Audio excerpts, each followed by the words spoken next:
नमस्कार दोस्तों, अब आगे की कथा सुनिए। सज्जन लोग हैं वो थोड़े ही शब्दों में समझ जाएंगे। जो लोग श्री राम जी के भगत बनकर लोगों को ठगते हैं और जो धन लोभ क्रोध हमारे काम के गुलाम हैं, इस संगति में सबसे पहले मेरी गिनती मानी जाएगी। यदि मेरे अवगुण में गाने लगा हूं तो इसकी कथा बहुत बढ़ जाएगी और इसका कोई पार नहीं होगा। इसलिए मैं थोड़े ही अवगुण बताता हूँ। इस प्रकार मनुष्य का थोड़ा सा भजन व सत्संग करने से ही भगवान भव सागर से तार देते हैं। यानी थोड़ा सा ही भजन व सत्संग करने से भगवान है वो मनुष्य तार देते हैं। भगवान भक्तों के लिए बहुत सी लीला किए जिससे भक्तों को सुख मिले। भगवान बहुत ही कृपालु है, इसलिए भगवान का स्मरण करते रहना चाहिए। मनुष्य को भगवान का स्मरण करते रहना चाहिए ताकि आगे हमें कोई कष्ट ना मिले। मनुष्य को बहुत कष्ट मिला है तो भगवान का सत्संग भगवान का माइंड थोड़ा ध्यान लगाना चाहिए जिससे आगे कष्ट नहीं मिले। और लोग कहे कि भगवान ने कोई देखी होगी, हाँ भगवान ने कोई देखी होगी, लेकिन जो अपनी आत्मा दिखे तो भगवान दिखे। जो लोग हमारी आंखें से जो भी वस्तु कोई हमें दिखाई देती है वो एक ना एक दिन नष्ट होगी, और जो हमसे नहीं दिखाई देता है वो कभी नष्ट नहीं होगी। ये बात सच है, ताकि आगे हमें कष्ट ना मिले। इसी विचार से वाल्मीकि जी, व्यास जी आदि मुनि ने पहले हरि की कीर्ति गाई है। मैं उन सभी श्रेष्ठ कवियों के चरण कमलों को प्रणाम करता हूँ। वे मेरे सभी मनोरथ को पूरा करेंगे। आप सभी कवियों में मैं प्रणाम करता हूँ कि मेरी इस कथा का सम्मान हो, मेरी इस कथा का है वो सम्मान हो। मैं चाहता हूँ चतुर पुरुष उसी कविता का आदर करते हैं जो सरल हो और जिसमें निर्मल ज्ञान हो, जिसे सुनकर शत्रु के मन में भी प्रेम जाग उठे।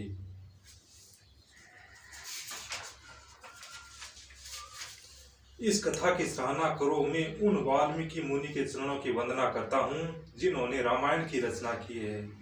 मैं ब्रह्मा जी के चरण रज की वंदना करता हूँ जिन्होंने भवसागर बनाया, जहाँ एक ओर से अमृत और चंद्रमा और कामधेनु निकले, दूसरी ओर मनुष्य रूपी विष और मदिरा उत्पन्न हुए।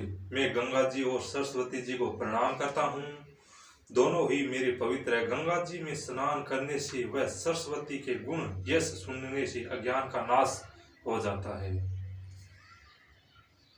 अब मैं अवधपुरी और अवध के राजा दशरथ जी को प्रणाम करता हूँ जिन्होंने प्रभु के चरणों में सच्चा प्रेम किया था, जिन्होंने दीन दयालु प्रभु के बिछुड़ते ही अपने शरीर को मामूली तिनके की तरह त्याग दिया। भगवान जितना जीवता रहे तब भगवान के कन रहा, भगवान बिछड़ता ही दशरथ जी अपने प्राण त्याग दिए। दशरथ जी के समान कोई नहीं है। अब मैं भरत जी और लक्ष्मण जी, शत्रुघ्न जी को प्रणाम करता हूँ, वे मेरे पर कृपा करे। अब मैं हनुमान जी को प्रणाम करता हूँ जो कि दुष्ट रूपी वन को जलाने के लिए अग्नि के समान है, जिनके हृदय में श्री राम जी और जानकी जी निवास करते हैं। वानरों के राजा सुग्रीव और जामवंत जी को, अंगद जी व राक्षस के राजा विभीषण जी को प्रणाम करता हूँ। आदि कवि श्री वाल्मीकि जी राम नाम के प्रताप को जानते थे। वाल्मीकि जी है वह राम नाम के प्रभाव ने जानते थे, जो उल्टा राम मरा मरा जप कर भी पवित्र हो गए और भव सागर से पार हो गए। इस प्रकार कलयुग में एक राम नाम शस्त्र नाम के बराबर है। एक राम को नाम लेना हूँ शस्त्र नाम के बराबर है। इसलिए सभी से निवेदन है कि राम नाम जपना चाहिए जिससे हमें आगे कष्ट न हो। माता पार्वती अपने पति श्री शिव जी के साथ राम नाम का सदा जाप करती है। तब शिव जी ने पार्वती जी का राम के प्रति भक्ति देखकर शिव जी ने माता पार्वती को अपनी आद्य अंग में स्थान दे दिया। तो पार्वती को कहते हैं ना अर्धांगिनी। तो पार्वती और शिव जी आद्य अंग में विराजगी, तो माता पार्वती व शिव जी आधा आधा भाग में दोनों हो गया, क्योंकि राम नाम को प्रभाव है, जिससे शिव जी का आधा शरीर पुरुष व आधा शरीर नारी का हो गया, जिससे शिव जी ने अर्धांगिनी बना दिया। श्री रघुनाथ जी की भक्ति वर्षा ऋतु के समान है और सेवक धान के समान माना गया है। और राम नाम दो अक्षर है, वो सावन और भादुआ के महीने के समान है। ये दोनों अक्षर नर और नारायण के रूप में है। सुंदर भाई है, ये जगत का पालन पोषण भक्तों की रक्षा करता है। तुलसीदास जी कहते हैं कि तू भीतर और बाहर उजाड़ा चाहता है तो अपनी जीभ पर राम नाम को अंकित करे और मणि को दीपक को रखो जिससे वो जलता रहे। तुलसीदास जी कहते हैं कि मनुष्य 4 प्रकार से भगवान को भजते हैं। मनुष्य कितने प्रकार को भजाए भगवान ने? 4 प्रकार। वह 4 प्रकार कौन सा है? पहला है अर्थार्थी। अर्थार्थी का मतलब धन से चाहने वाले, यानी धन की इच्छा से चाहने वाले भगवान को भजते हैं, उसे अर्थार्थी कहते हैं।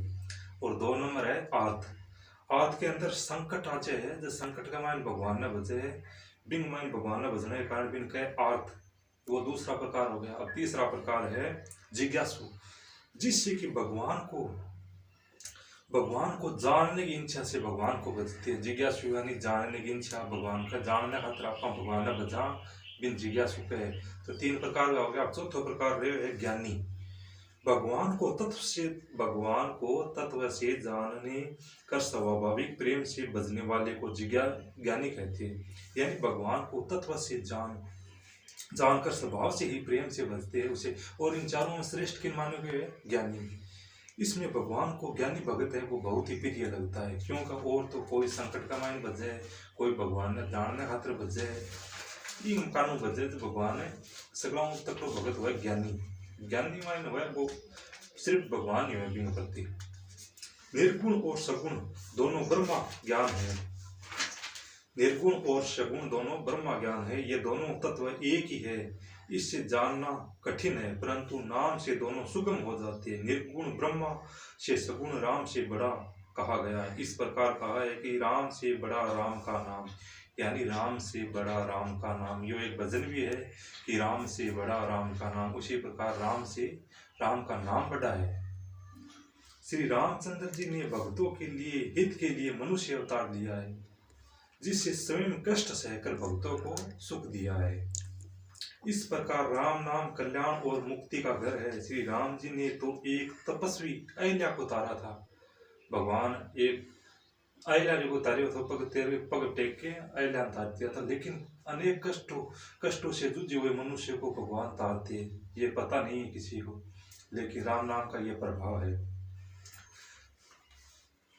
श्री राम जी ने तो सबरी व जटायु की मुक्ति दी, पर नाम की अगणित दुष्टों का उद्धार किया है। नाम के गुणों की कथा प्रसिद्ध है।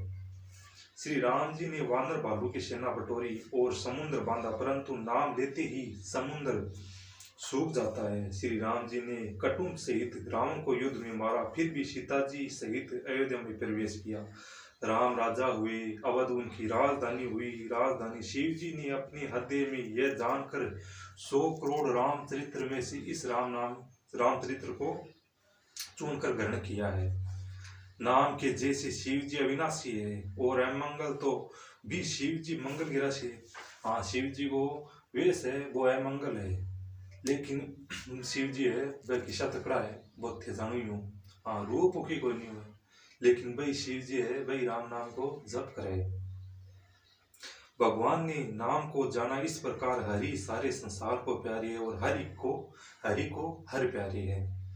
नाम के जपने से प्रभु ने प्रहलाद और भक्तों को शिरोमणि बना दिया। जैसे ध्रुव जी ने सकाम भाव से भगवान को भजकर ध्रुव लोक प्राप्त किया था, और हनुमान जी ने भगवान राम जी का स्मरण करके अपने वश में कर रखा है। बालाजी है तो वह के नाम भगवान को राम नाम को जब की भगवान ने बस में कर रखी है आपके। जब तक भगवान को राम को नाम लेते हैं भगवान प्रकट हुए, क्यों? कि वो भक्ति को प्रभाव है। कलयुग में राम नाम का ये वृक्ष जो मन चाहा पदार्थ देने वाला है, जिसको स्मरण करने से मनुष्य मोक्ष प्राप्त कर देता है। सतयुग में ध्यान से, त्रेता युग में यज्ञ से और द्वापर युग में पूजन से भगवान प्रसन्न होते थे, परंतु कलयुग में केवल राम नाम जपने से ही भगवान प्रसन्न हो जाते हैं और मनुष्य भव सागर से पार हो जाता है। कलयुग में न कर्म है, न भक्ति है, न ज्ञान है, सिर्फ राम नाम का एक ही आधार है। अच्छे भाव या बुरे भाव से, क्रोध या आलस्य से किसी भी तरह राम नाम जपने से 10 दिशाओं में कल्याण होता है। और मुनि याज्ञवल्क्य जी उस पावनी कथा और मुनि श्रेष्ठ भरद्वाज जी ने सुनाई थी, उसी कथा को मैं बनाकर कहूँगा, सभी सज्जनगण इसे प्रेम से सुने। शिव जी ने पहले इसे सुहावने चरित्र में रचा, फिर माता पार्वती को सुनाया था। शिव जी पहले आप बात रची कथा, फिर माता पार्वती ने सुनाई। इस प्रकार दोस्तों मैं आज की ये कथा यहीं समाप्त करता हूँ और फिर आगे कल सुनाऊंगा आपको। इसलिए कोई गलती हो तो मुझे माफ़ करना। और ये अगर आपको चैनल अच्छा लगे, ये कथा आपको अच्छी लगे तो इस चैनल को लाइक व सब्सक्राइब जरूर करना। धन्यवाद।